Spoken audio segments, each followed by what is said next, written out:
আসসালামু আলাইকুম রহমতুল্লাহ। সুপ্রিয় বন্ধুগণ, আশা করি সকলেই ভালো আছেন। আজকে আমরা আলোচনা করব ইসলাম ধর্মে ঈদের সূচনা কিভাবে হয়েছিল। আসুন আমরা সে সম্পর্কে জানি। এ সম্পর্কে সুনানে আবু দাউদের 1134 নম্বর হাদিসের মধ্যে আসছে, খাদেমে রসুল হযরত আনাস ইবনে মালিক রাদিয়াল্লাহু তাআলা আনহু হতে বর্ণিত। তিনি বলেন, রাসূল করিম সাল্লাল্লাহু আলাইহি ওয়াসাল্লাম যখন মক্কা থেকে মদিনা আসলেন, তখন তিনি দেখলেন মদিনার লোকেরা নির্দিষ্ট দুটি দিনে খেলাধুলা ও আনন্দ উৎসব করে থাকে। তাই তিনি তাদেরকে জিজ্ঞেস করলেন, এই দুটি দিন কিসের? তারা সকলেই জবাব দিল, জাহিলি যুগে আমরা এই দুটি দিনে খেলাধুলা ও আনন্দ উৎসব করতাম।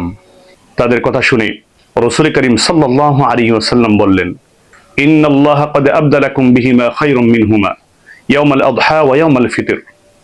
রাসূল সাল্লাল্লাহু আলাইহি ওয়াসাল্লাম বললেন, মহান আল্লাহ তাআলা তোমাদের এই দুটি দিনের পরিবর্তে উত্তম দুটি দিন দান করছেন।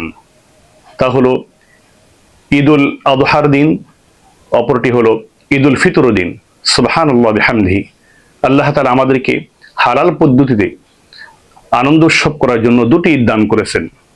তাই সম্মানিত সুধী, আসুন আমরা সকলেই শরীয়ত সম্মতভাবে ঈদ উদযাপন করি।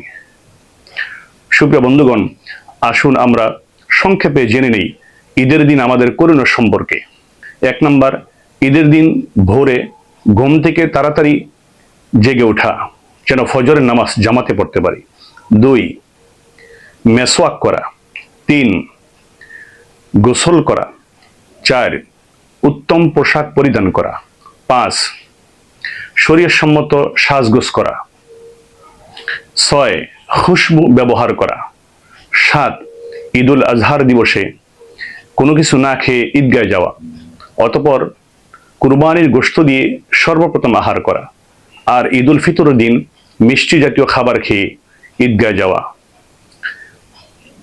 8, ঈদুল ফিতরের দিন ঈদগায় যাওয়ার আগে ফিতরা আদায় করা। 9, পায়ে হেঁটে ঈদগায় যাওয়া। 10, ঈদগায় যাওয়ার সময় তাকবীর পাঠ করতে করতে যাওয়া। 11, ঈদগায় এক রাস্তা দিয়ে যাওয়া ও অপর রাস্তা দিয়ে আসা। 12, ঈদের সালাত কোনো ওজোর না থাকলে মাঠে আদায় করা। 13, ঈদের দিন একে অপরকে দোয়া এবং শুভেচ্ছা বিনিময় করা। সাহাবায়ে কেরামগণ একজন আরেকজনকে তারা এইভাবে শুভেচ্ছা বিনিময় করতেন, তাকাব্বালাল্লাহু মিন্না ওয়া মিনকুম, যার অর্থ হচ্ছে আল্লাহ তাআলা আমাদেরকে এবং আপনাদেরকে কবুল করুন। অর্থাৎ আমরা যে আমল করেছি এই আমলগুলি আল্লাহ তাআলা কবুল করুন।